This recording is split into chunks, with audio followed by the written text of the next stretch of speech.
Hi, everyone. Welcome. Welcome to the All In Community Forum. This is our year one community forum. We have really excited to meet with all of you today.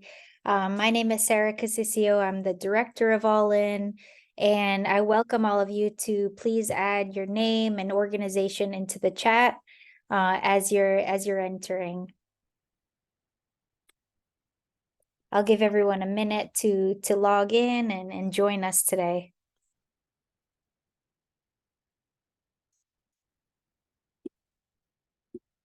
Again, my name is Sarah Casisio, and I'm the director of All In. If you're just joining, thank you so much. Please add your name and organization in the chat.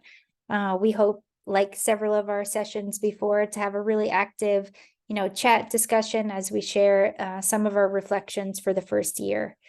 And I know I see participants coming in, so we'll just give a couple more seconds here to let people log in.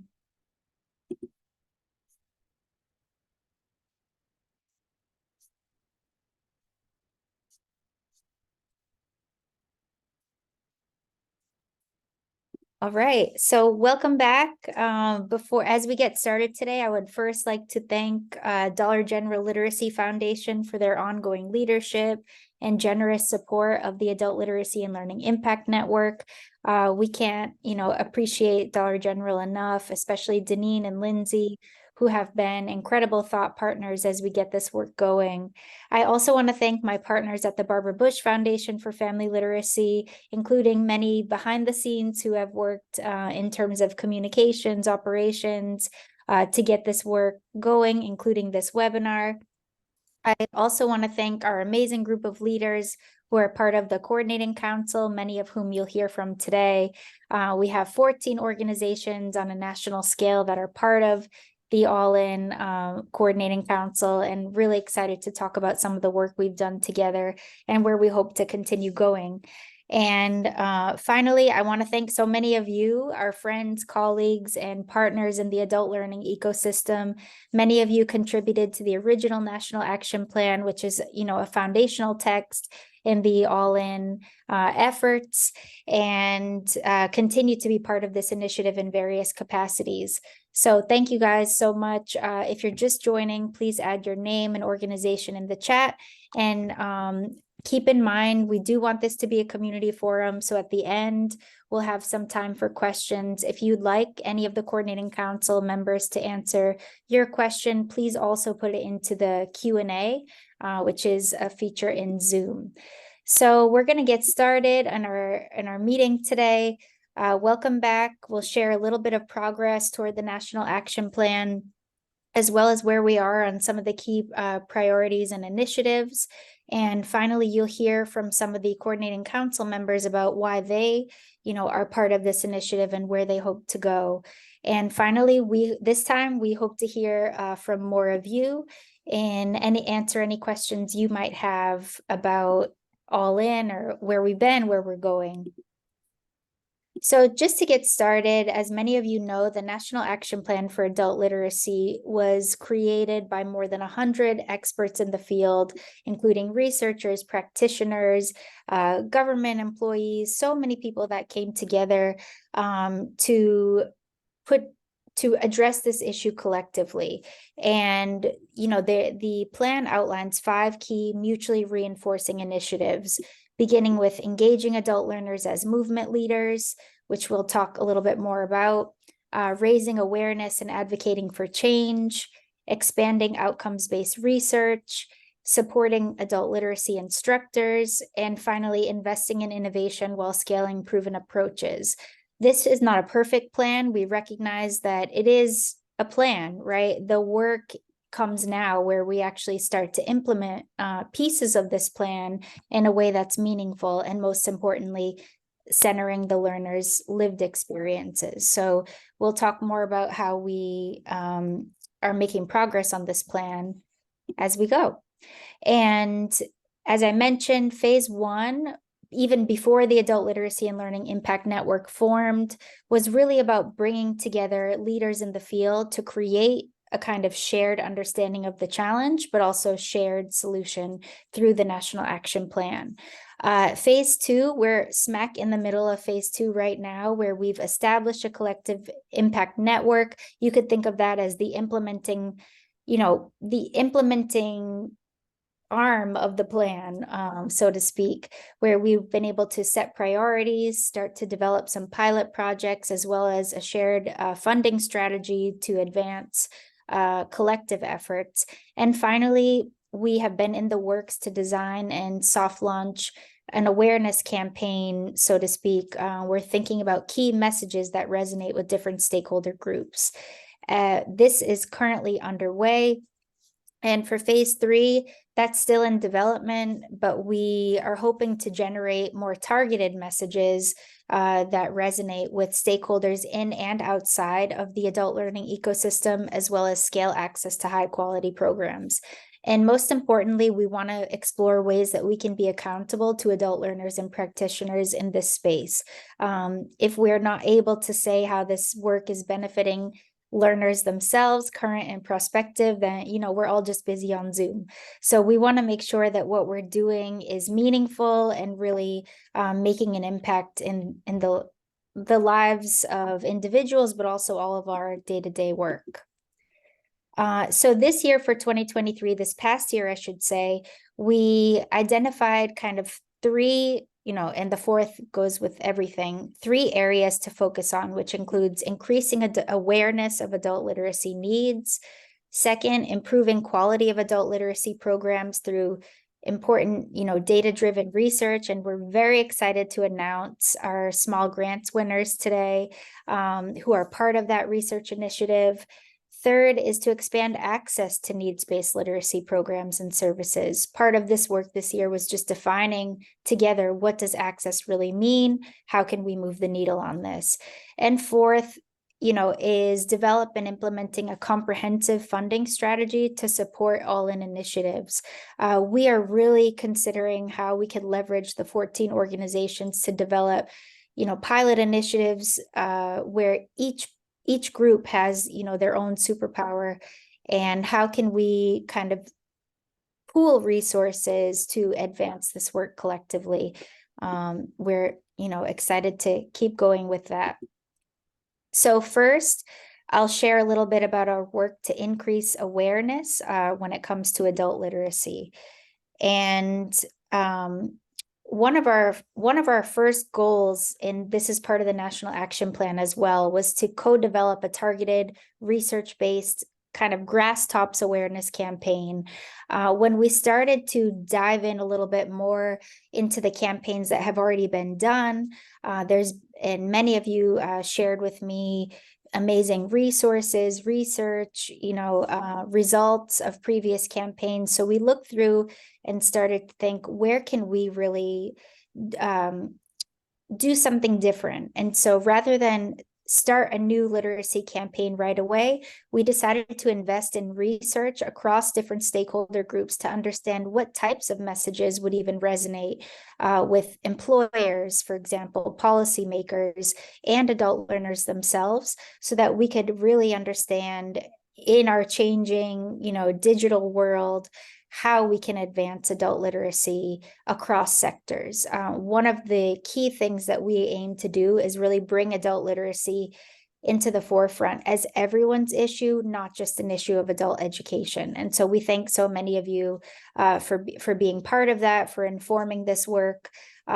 We partnered recently with FTI Consulting, who are currently doing research with these key stakeholder groups, essentially market research with employers. Over 500 employers are being surveyed, as well as policymakers and adult learners, couple small focus groups with adult learners to understand, the lived experiences, but also how different stakeholders are impacted by this issue and thinking about this issue.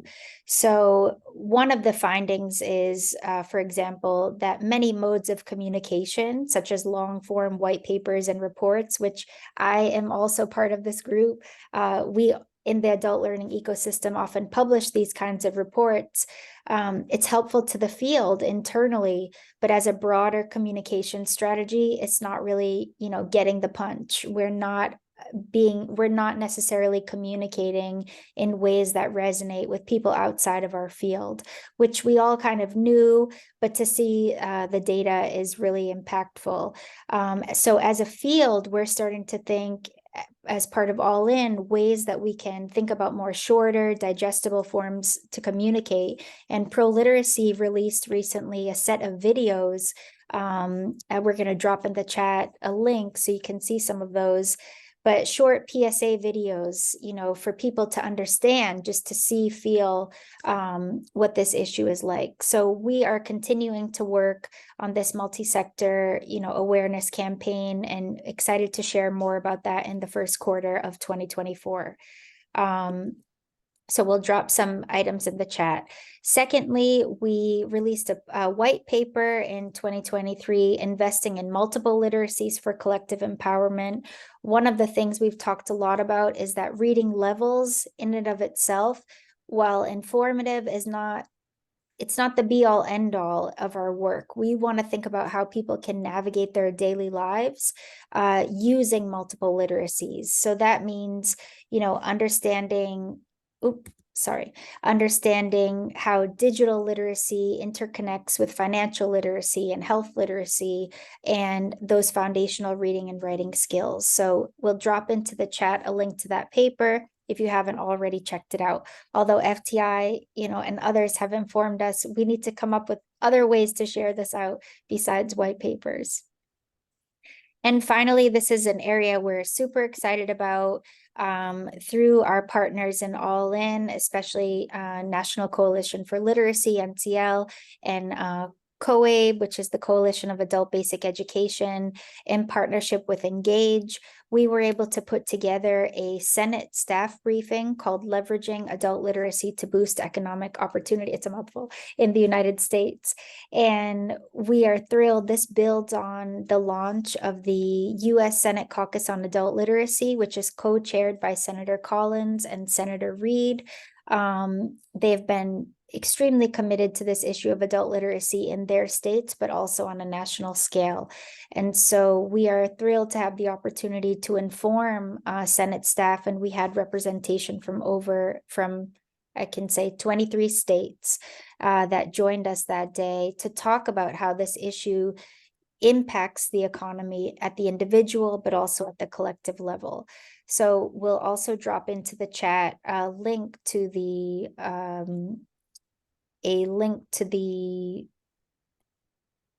press release. Sorry, I blanked on the word. A link to the press release so you can learn more about that. So we're doing research on multiple sectors and understanding what messages resonate. We're releasing, white papers to talk about this issue and think about, in terms of thought leadership around where we need to focus our attention, and also engaging policymakers on the national level to understand this issue in more detail. We've done a lot to increase awareness this year. Certainly, there's a lot more work to do, and we thank all of you for contributing to this in many different ways. So the next section we're going to talk about, or the next priority for All In 2023, was investing in research to improve program quality. And we are thrilled that we were able to partner with World Education, which is one of our COCO members. I'll pass it over to Jen Vanek at World Ed to talk about our small grants initiative. Thank you, Sarah. I think you can go to the next slide. So my name is Jen Vanek. I'm Director of Digital Learning and Research at the EdTech Center at World Ed, and I'm really pleased to be able to lead this effort on behalf of the All In initiative. So this All In research small grants work is funding short-term community engaged research projects that lead to improvements in adult literacy and instruction and programming in line with the National Action Plan. This is a particular form of research that's community engaged research, and it's an opportunity to lend an empirical lens to the inquiry and reflection that guides teacher practice in any instructional setting. We are hoping that these research projects develop deep researcher-teacher partnerships to unearth new innovative practices or thinking around adult literacy instruction and programming. And again, the approach is community engaged research, where the participant teachers inform different stages of the research process, from deciding on what research questions are, to helping develop protocols, to participating in analysis, with the goal of teacher involvement or community or stakeholder involvement along the way to ensure relevance, and also to ensure that the findings are communicated back to the communities in ways that make sense for them. So we are so excited to get to introduce the 5 funded programs, the 5 funded research teams and projects today to you for the first time. So with that, I think we'll cycle through we have a member from each of those research teams here with you today, and they'll each get to spend a few minutes introducing their work. So please go to the next slide. First, I'd like to introduce Margaret Patterson, who is here representing the eBase team and the return on investment pilot. Welcome, Margaret. Thank you. Good afternoon, everyone. As Jen said, my name is Margaret Patterson. I'm a researcher who's here on behalf of eBase. If you haven't heard of eBase, that stands for the Education, excuse me, Evidence-Based Adult Education System. And that is an initiative of the Open Door Collective, which is a program of Literacy Minnesota. You'll see those brands down there in the lower left-hand corner. We are working on a pilot project for a return on investment study for adult foundational education. We think that that's very important so that we can find a way to demonstrate the value of adult foundational education for the field. I also want to give a shout out to Jong-Eun Lee, who is my co-project director. She is with Penn State University, and we're working on this together. What we're planning to do is, in the pilot, is to develop some information to inform how the ultimate return on investment study would go. And we're starting from a slightly different approach, in that we wanted to start by talking with adult learners and with practitioners. And so about a year ago, we did a survey of adult learners, 871 of them across the country, and we collected quite a bit of data on what they were looking for when they come to an adult education program and what they get out of it as they finish up. And we need to finish the analyses for this. And so this grant that we're very excited to have is allowing us to finish up our final analyses. And we're also going to be doing some focus groups with adult educators. And we're hoping to start reaching out and making some contacts for that. Those will occur late January, early February. So we're getting all set up for that.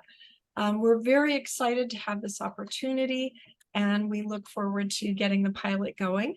And Jen, I'll hand it back over to you. Thank you so much. So this is an example of a national scale project. You'll see as we're going along that these projects and these studies span different grain size and focal participant areas. So we'll move next to Dr. Melissa Haber-Ozer. Melissa, hello, welcome. Hi. So as you see, this project is focusing on a refugee population. So it's part of a bigger multi-pronged initiative to address educational needs for refugees here in the Midwest region. And this particular project will aim to develop a customizable model for instruction for refugee adults who are building foundational literacy skills and then building on those skills towards other personal and professional goals. So we're taking a multi-literacies approach, as you heard about a little earlier, to develop a curriculum and a program which addresses specific supports that refugee adults need in order to access high quality language and literacies instruction. So there are common barriers, as you might be familiar with, for adult learners, particularly for women. Childcare and transportation are big things. We're making sure to build those things into the program. And so this is as Jen mentioned, this is a different scale than the previous project. So we're looking at the city level to address gaps in our current adult education programming. And I'm working in partnership with City of Refuge, which is a local nonprofit organization that provides post-resettlement assistance to refugee families. So I'm partnering with a volunteer teacher who's retired. She used to work with newcomers in middle school, and she's getting her feet wet in adult education and loving it. So we're working together to develop the curriculum, instructional approaches, and building in activities to help learners develop their print literacy, digital, and numeracy skills. And we're looking more broadly at kind of the social aspects of encouraging refugee adults to access educational opportunities among all of the competing demands and challenges that they face. So it's a very exciting program, and we look forward to sharing our findings with you all. Thanks, Melissa. And everyone should know Melissa's also co-leading the adult ed interest section for TESOL International. And so you can check in on the TESOL site for some of her other projects and that work. Okay, great. So next we are going to go to Ashley, Dr. Ashley Simpson-Baird, who is working with Berea in this exciting program. Welcome, Ashley. Thanks, Jen, and good afternoon, everyone. My name is Ashley Simpson-Baird. I'm the principal at Merit Research Policy and Evaluation. Merit is a small firm where we work with schools, school districts, and educational support organizations across the U.S. on mission-specific, equity-focused solutions to their research, policy, and evaluation needs. And I'm so excited to have this support from All In for a really interesting study with Berea. Berea is a public charter school located in Washington, D.C., and for more than 30 years, they have worked with immigrant families. They are a two-generation model. That means they teach parents and kids together. On the adult side, learners take English as a second language, high school diploma, or workforce courses, while their kids are across the hall in infant, toddler, and pre-K programming. And Berea, like many schools across the U.S. in the spring of 2020, made that very quick pivot from fully in-person learning to fully virtual learning. And in the intervening years for their adult learners have switched from virtual to hybrid.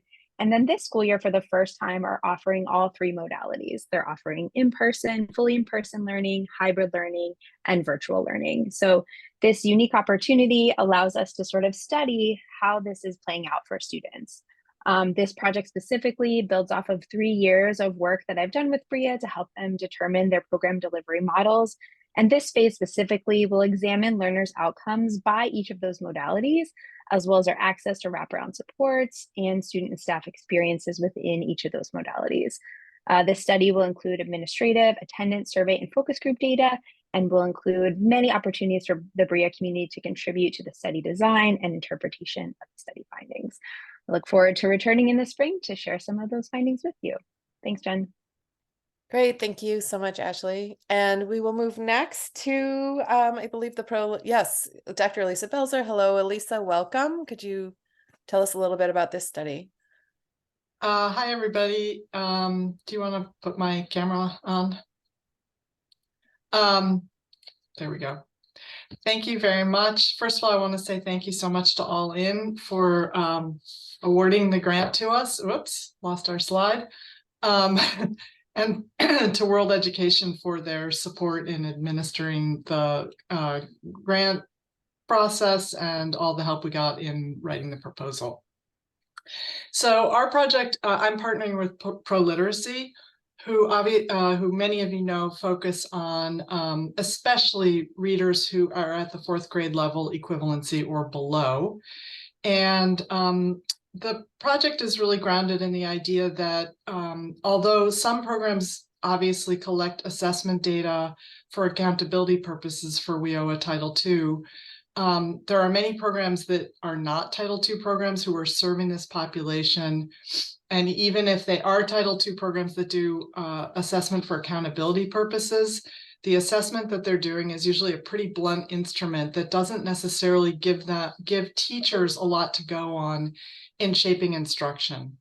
So this is a kind of exploratory study where we're trying to learn from teachers directly from the field about what their opportunities and challenges are around both collecting assessment data and being able to use it in substantive ways to inform instruction. And our focus is especially on formative assessment. In other words, assessment that is happening while students are in the program rather than initial or summative, although we'll be looking at the whole assessment environment.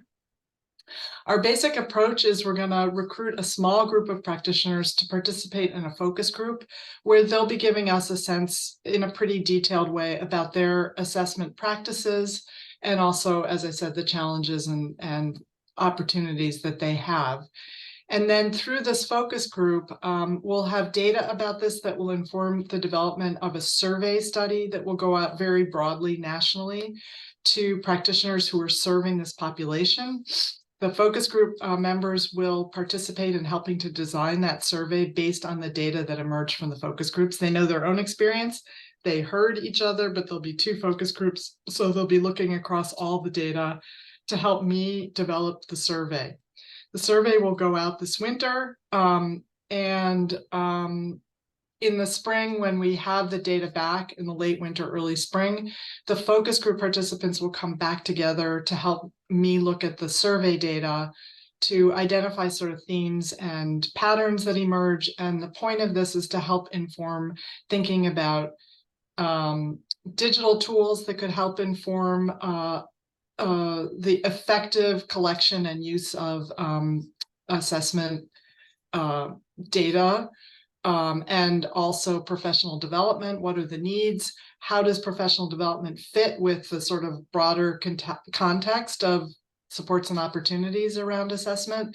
So we're really trying to get a picture here that can inform policy, professional development, digital tool development, other kinds of tool development from the perspective of practitioners, both in a very in-depth focus group, from focus group data and from broad survey data. So again, we're very excited to do this, and like others, look forward to sharing our data in the spring. Great. Thanks so much, Elisa. And then finally, the final program that has received funding is Dr. Sori and focused on work in the city of Boston. Sarah, welcome to the webinar.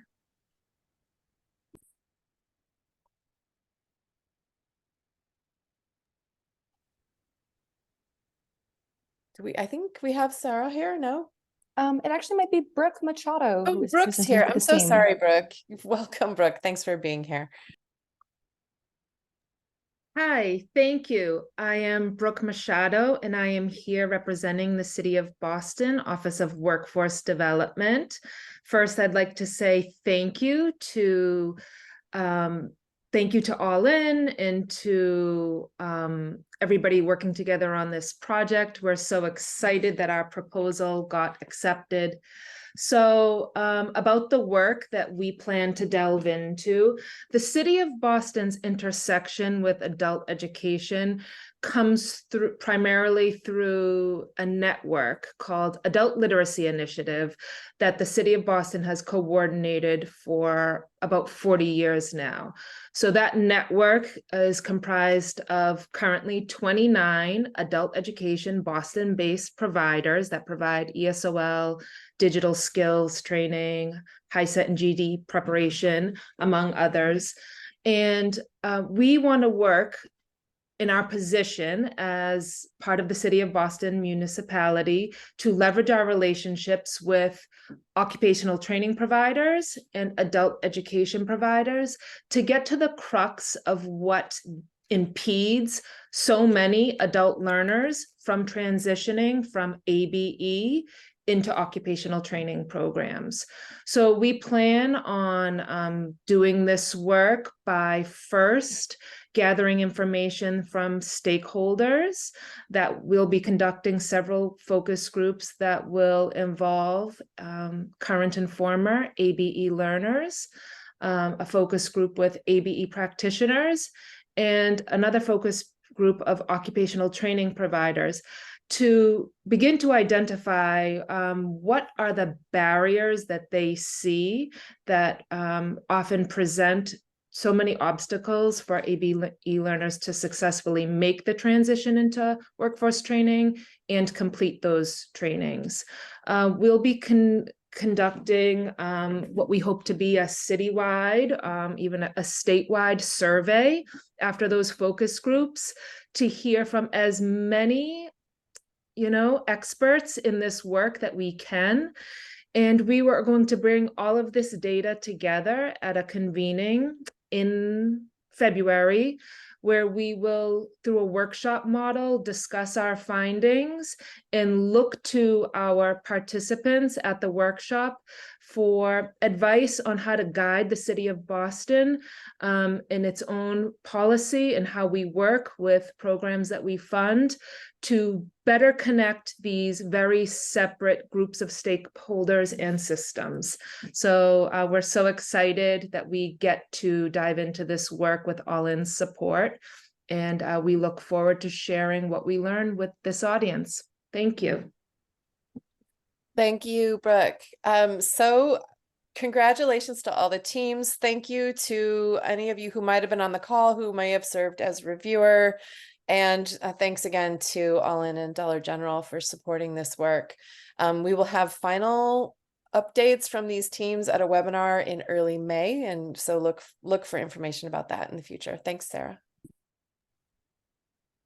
Thank you. I read each of the proposals and met with the teams, but to hear, each of these research projects, hear about them again, we're so excited. As you can see, each of these projects is very much rooted in the community that they're serving. We are really working to be adult learner centered in our approach and our understanding of things, in how we, design programs, evaluate programs, and create, digital tools and support. So all of these research projects will inform the broader ecosystem and the work of All-In. So thank you to all the amazing proposals, that were submitted. It was difficult to go through, all of the proposals and make the final selection. And we hope to continue this effort. Again, back to the initial thing about fundraising, we think it's really important and a great opportunity to invest, in some smaller project ideas and proposals that can inform the whole community. So super excited. This is the first time around that we've done, well, we're a new network anyway, but then the first time that we've done anything like a small grants initiative. So super excited about all of the the outcomes, and congratulations to all of our award winners. The next piece is about expanding access to adult literacy services and supports, and many of those grant projects are related to this idea as well. But one of the things we've been talking about is, what does it mean to have access to literacy, to have access to literacy services and supports. And rather than design a bunch of disparate initiatives across the country, we have been thinking about developing an in-depth regional model for advancing adult literacy. We have selected the Charleston Lowcountry of South Carolina as our, first pilot city for many reasons, and happy to share more information about Charleston specifically. We're actually putting together a write-up that we'll be publishing soon. But in the meantime, I can share that we have identified Charleston as a key place. It is, what the Gallup study that Barbara Bush commissioned years ago, not too long ago, but 2020, found that the South, and specifically the Southeast, often have the most inequitable access when it comes to literacy services and attainment, but also the most to gain. And Charleston, South Carolina is such an interesting place. It has changing demographics, a long, complex history, socioeconomically, geographically, racially, and now it is kind of a booming and growing mid-sized city. So we're really excited to engage employers, the library system, the county jails, the literacy programs, and amazing partners like Trident Literacy Association and Tri-County Cradle to Career Collaborative, who have worked with us to kind of bring together key stakeholders in the region.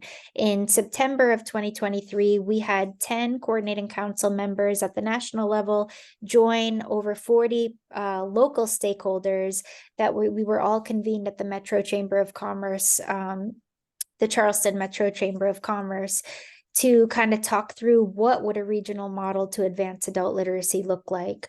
We are continuing this work. One of our goals is to have ongoing community forums with members of the community. We're also continuing to fundraise here. Our ideal project to start is to replicate that Gallup economic impact study that was done on a national scale at a local level, meaning we really want to understand what are the implications, what would change if we were able to advance adult literacy across the community. So we're thrilled to have so many willing and partners in the Charleston community to go through this project with us. And we even hope some of the findings from the small grants can inform, the kinds of implementation pilot projects that we do in the Charleston community. So we are currently raising money for this project. We like to do landscape research in 2024, including that economic impact study. And in the meantime, we are already starting with several projects that are from the national scale supporting at the local level. We are working with the library system between American Library Association and the Charleston County Library. We also have potential partners with the PD Green program, which is a tutoring program for incarcerated learners, and working with Sheriff Graziano and the team in the Charleston County jails. So there are projects that are already happening or in development. And in addition, we hope to raise more money to be able to design that replicable model that could be scaled and used in other communities. So that is some of the work that we've been doing in Charleston. And as I could see in the chat, people are excited about this potential area. There's so much to learn. It is also really fascinating in terms of the urban and rural supports that are needed, and just a lot happening there economically with so many manufacturing companies and things. So excited to see how this work unfolds, and we'll be writing and publishing about this very soon. All right, so with that, those are kind of our key priority areas. I just want to remind everyone, if you have any questions related to what we've shared for awareness, research, or access, please drop a question into the Q&A, and we'll be happy to talk about that a little bit more as we get to the end of the forum. So I want to introduce now our coordinating council members. So the All-In Coordinating Council includes 14 senior representatives of organizations across the adult literacy space. They were invited to be part of this collective work because of their distinguished roles and also their representation in the adult learning field. This includes the American Library Association, the Barbara Bush Foundation for Family Literacy, who is also the convening organization for All-In, the Coalition on Adult Basic Education, COABE, the Dollar General Literacy Foundation, who is also our main supporter for All-In efforts, Houston Mayor's Office for Adult Literacy, Jobs for the Future, we were thrilled to include this year, and thinking about the connection between adult literacy and workforce. We also include National Association for State Directors of Adult Education, NASDA, National Center for Families Learning, National Coalition for Literacy, Pro Literacy, Cure National, who supports education on the corrections side, TESOL International, as well as Value SA and World Education. So these are the members of the All In Coordinating Council. And now I'm going to turn it over to Sharon Bonney, who leads COABE, to share some of our reflections. So I welcome the Coordinating Council, who's going to share some of their first year reflections of All In, to talk a little bit about their experiences. And one of the things we've been talking a lot about, Sharon, you can share more about this, but what can we do as a network that no one organization can do alone? And why are you all in with us? So, hello everybody. It's really a delight to be with you today and to see all the folks that have joined us virtually. So, on behalf of the Coalition on Adult Basic Education, I would say one of the things we're really excited about is the collaboration. So COABE really loves to collaborate. We have over 100 national partners across the country, not including state and local partners. And we just think the more that we can do together as a team and the more we can work together as a team, the better. One of the things that I am very excited about, and I've always said that I think that this group could do that no other group could do, is to bring in way more visibility and funding for the field. And so we're already starting to see that. And my hat's off to Sarah for leading this initiative. I think that she's just done a terrific job. And my hat's off to the others that we're working closely with on this initiative. One last thing I wanted to mention is that as COABE continues to grow in our membership and in those that we're serving, we are always looking at ways that we can partner differently. And so while this group, this collective is partnering in certain ways, as you all are aware, there's additional ways that we can partner. So I just wanted to put that out there and say that we are continuing that process of continually thinking about how can we take this partnership and do even more. So with that, I just want to turn it back over to Sarah and say thank you for the opportunity to talk about that. It's really been an exciting first year together. Thank you. I mean, the COABE has been such a tremendous partner in this, both on the Hill, but also just navigating the ecosystem, and so many, people receive COABE information or part of COABE. And so it's just been such a, great opportunity to combine all of our, superpowers and try to work on this issue together. Speaking of superpowers, I'm going to pass it over to Deborah Kennedy, who leads the National Coalition for Literacy. And we're wanting to hear a little bit from Deborah. Thank you, Sarah. And flattery will get you everywhere, as you know perfectly well.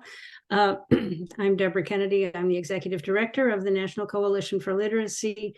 We are what All In is in a kind of a different way. We are an organization of organizations that are focused on advancing adult education, family literacy, and English language learning. So it's a natural match for us to be one of the founding partners of All In, because that's what we do, is work together to keep everybody aimed in the same direction in positive ways to promote adult education and access to education for all adults in the United States. Our basic approach to advocacy, which is the main thing that we do, is a positive, an asset-focused one that looks at adult education and to say adult ed programs and adult learners are integral parts of their communities. Adult learners have strong motivation to improve their situations, and they develop new skills in adult education programs, keeping that positive focus on what happens in adult ed programs. And then to refer to those programs also as integral parts of their communities that strengthen communities, contribute to the resilience of communities, and that a community, fourth point, strengthens itself by supporting and promoting adult education.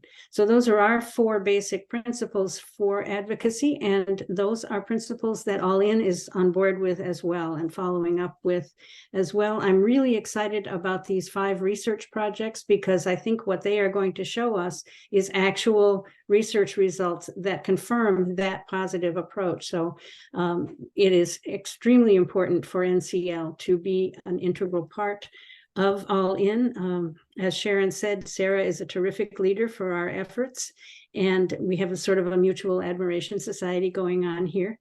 And we at NCL are looking forward to not just one more year, but many more years of continuing to work with our collaborators, our partners, on the projects that lead us as a collective impact initiative to be able to do more together than any one of us can do alone.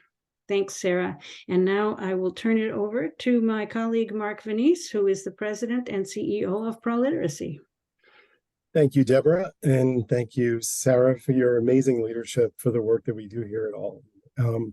I'm the president and CEO of ProLiteracy. It's great to see you all here joining us this afternoon. So when I reflect on what is it that we can do better together versus alone, and why ProLiteracy is all in, like 3 words come to mind. One is amplify. I think when we, like Sharon mentioned earlier, it's through this collaboration, we have a shared message. When we can articulate our mission and our goal collectively, using the same language, so that people outside the field that are wanting to learn more about adult literacy, they hear continuity and voice. We're louder. I think of the word collaboration, or like a chorus, and we are much louder together, and we sing better together, and more people can understand us and understand this message and then follow a call to action. So I think about amplifying. And with that, Sarah, thank you for sharing those video PSAs. But I think it's about how do we get more people to understand what we and all of you out in the field working every single day tirelessly, what you already know about how literacy impacts folks. So please reshare those videos for yourselves.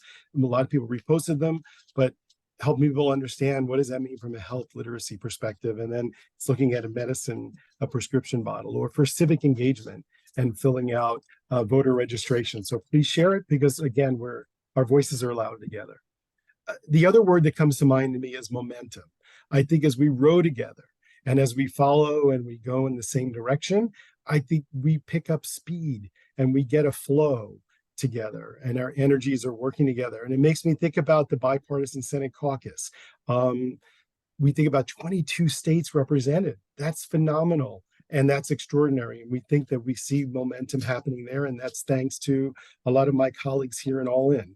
I think about the work in Charleston and how that pulls our work together so we can have a proof case, not only from an economic study perspective, but from a research and a data-driven perspective. And so we know at ProLiteracy, we were all there together from a comprehensive funding perspective, from a data-driven research perspective.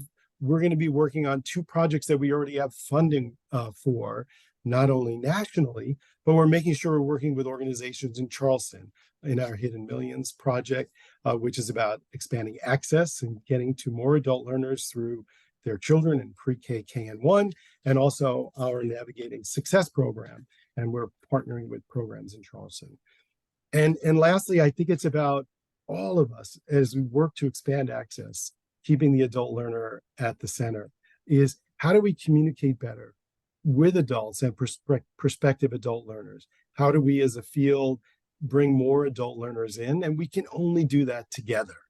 Singular organization, we can't, but together we can in this more learner-centered approach. So we are all in at ProLiteracy. We are excited to be part of this. Sarah, again, thank you for all the work that you do, but really thank you to my peers here today, because we do it really well together. And so with that, I'd like to now hand it over to my friend and colleague, Federico Salas-Isnardi, from leading adult literacy for the mayor's office in Houston.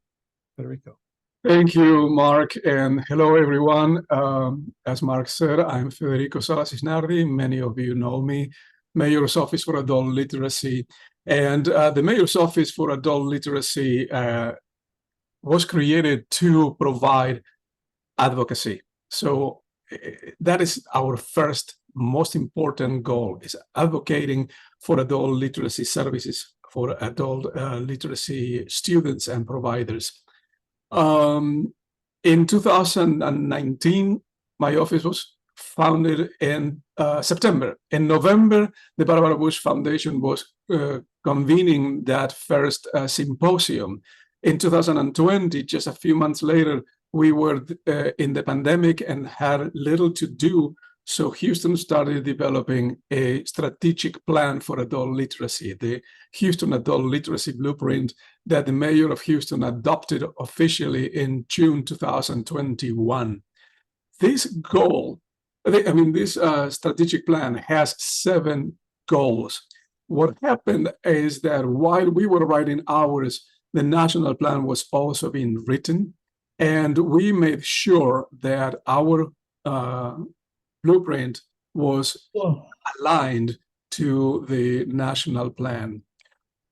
Why are we all in? Well, because we think that as a city that is trying to do many of the things that the national project is trying to do, as a city, we are in a very good position to pilot, to implement, to see how an idea is received by the field.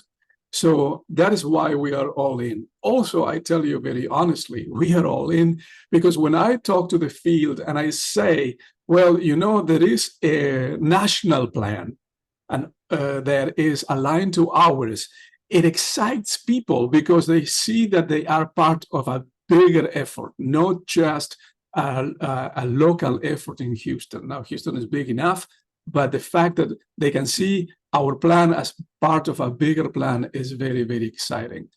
And when I reflect about what we can do together that we cannot do alone, well, all the words that have already been said about amplifying is good and collaboration and all that, but one that I want to emphasize is consistency. What we are doing together is coalescing around a very consistent message about adult literacy. And you know what? I have been in this field for 37 years now. I'm seeing more momentum than ever before. For example, the press calling us and asking, what is going on? I hear about adult literacy. That never happened before. So I'm very, very excited. The city of Houston is 100% all in. And I appreciate all of you for the work that you're doing and hope to be collaborating more at the national level. Thank you. Sarah, back to you. Thank you. Thank you so much. We're thrilled. I mean, as you can see, you know, people have been committed to this work, you know, for months, some for decades. And we're now just really gaining momentum. I dropped into the chat the 3 things Mark shared: amplify momentum and keeping it learner centered, because that does capture, you know, what we're trying to do as a collaborative. And really, it is a collaborative effort. We have 14 coordinating council members, but we view everybody as all in. You know, if you want to be part of this effort, there are many ways to engage. You know, you can reach out to us directly anytime. I just dropped here, you know, some information about All In. Please be sure to sign up for our ongoing updates, check out our website. But also, you know, there are many ways to partner and engage throughout this work. So many of you have already been part of that.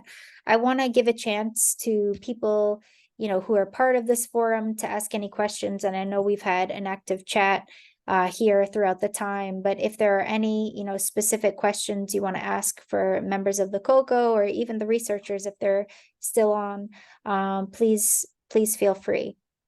I know this format is a little funny, but feel free to write it in the chat or I see Dr. Lisa Brown raised hand. So let me see if I can unmute you.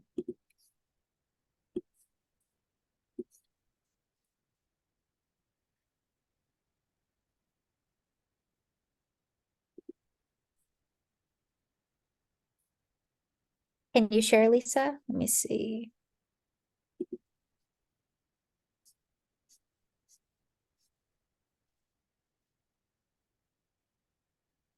Or you can drop it in the chat.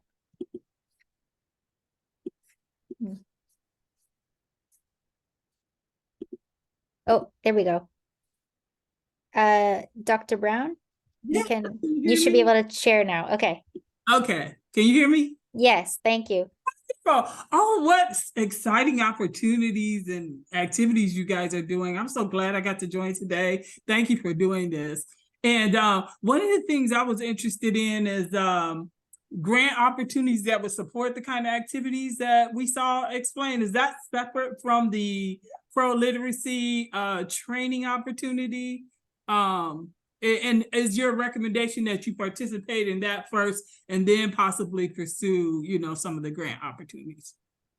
Great question. I can start with that. So the pro literacy opportunity is separate from the All In Grant Initiative, but pro literacy, as you heard from Mark, is one of our key members of All In. So part of our goal is just to amplify any opportunity out there for the adult learning ecosystem. I know Elisa Belser, who shared her research project, shared that there is a new opportunity for people in the field. Elisa, do you want to share a little bit about that? And then I can talk about the it small might be grants. it might be no a little problem. a little confusing because our All In grant, I'm in partnership with Pro Literacy, and we will be having practitioners involved. And I think that Pro Literacy is reaching out to recruit participants. But if you're interested in that assessment project, you could reach out to Lauren Osowski. And then the project I was madly typing about in the chat is also a pro literacy partnership, but it's funded by the American Association for Adult and Continuing Education. So IRIG, that's the Innovation, Research, and Improvement Group. Anyone who's a practitioner or a researcher who works closely in the field, but really primarily aimed at practitioners, is invited to apply for that. That is an application, not a recruitment kind of thing, but we're really interested in getting practitioner applications. So those are both pro literacy partnerships. Only one is All In. So sorry for the confusion. I'm okay, no worries. So I could just go to the website to see the grant opportunities. So for the current grant opportunities are closed. But this is the first time we've ever administered small grants. The awards were between 5,000 and 25,000. We had a total of 75,000 to start. And this is the first time we've ever done anything like this. So we hope to do it again. So please stay tuned in learning about All In efforts, and we hope to be able to do the small grants initiative again. So yes, keep on. The next question was the differences between adult foundational skills and adult basic education. There's been a lot of talk between those two terms. I don't know if anybody on the coordinating council wants to talk a little bit about the use between AFE or ABE. Deborah?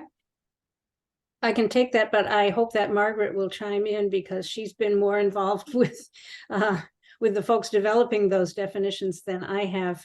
Adult foundational education, adult basic education is a term that I think all of you are familiar with, typically refers to the kinds of folks that Elisa was talking about earlier. The issue there with it, from the perspective of many people, including participants in the program, is that the word basic does not describe their perception of themselves or their understanding of what they are doing in those programs. And so there was a long discussion, actually it's probably still going on, but a couple of years ago went on for quite some time, 18 or 24 months, about how to replace the word basic. And the term that most folks agreed on who were participating in that discussion was foundational. Margaret, would you like to say some more about that? I think you're right on target, Deborah. It's really an issue of breadth in terms of the field. Oftentimes we think of adult basic education. Hey, it's a level in the national reporting system, right? It's those first 4 levels we all know so well. But when we talk about adult foundational education, we're really talking about much broader ranges of education, all the way up through people transitioning into post-secondary. It's workforce, it's family literacy, it's everything that our field encompasses. And so saying adult foundational education, or AFE as we call the acronym, is just, as Deborah pointed out so nicely, it's a more inclusive way to acknowledge what everybody's doing in our field. So I'll stop there, and I will have to run, everybody. It's been wonderful seeing you all. Thank you. Margaret, it's great to see you too, and congratulations. I'm looking forward to seeing the results of your work on that project. Just one further point to connect back to what Sarah was saying at the very beginning, that we really are talking about multiliteracies here now, and adult foundational education gets to that a lot better, I think, than the term adult basic education does. I hope that's clear, and somebody made a, oh, Lisa Brown, thank you for your comments. Yes, exactly right. All right, wonderful. Well, we're just at time at 2 o'clock. There was a last question about legislation related to adult foundational education versus adult basic education. That's definitely something for a future talk. I think we could even potentially hold a forum just on legislative efforts related to adult literacy in 2024, because so many of our members of the Coordinating Council have been leading on that front. And as Jen pointed out, Greg Smith, who's the executive director of Florida Literacy Coalition, has done some great work to understand learner perceptions when it comes to recruitment, enrollment, and defining not just adult foundational education, but also ESL. You know, that was not a term people were using when looking for an English class, for example. So I just want to end the call by saying thank you so much. And very, very importantly is we are focused on being learner-centered in 2024. We want to make sure that everything we do is driven by adult learners, informed by adult learners, and that adult learners are part of it. So we have not rolled out our strategy publicly yet or some of our efforts for 2024, but we will be in the coming months. So please stay tuned. Continue to stay connected to All In. If you have ideas to partner, to work with us, you know, reach out, and we'll actually, Greg and I are working to get a blog post out. I just saw about Greg's research, and I'll share it in the follow-up when we send out the video recording. So thank you so much to all of you for attending. Amy, I'll make sure that you get that, as well as everybody on the call. And that's it. Please keep the conversation going. This is the beginning of All In. Let's hope. It's been a wild ride, year one. So Thanks everybody for coming in. Thank you, Sarah, for everything. Thank you. Thank you for coordinating us, Sarah. Oh, no problem. It's And Lisa, please be directly in touch with me about federal advocacy if you'd like to be involved in that.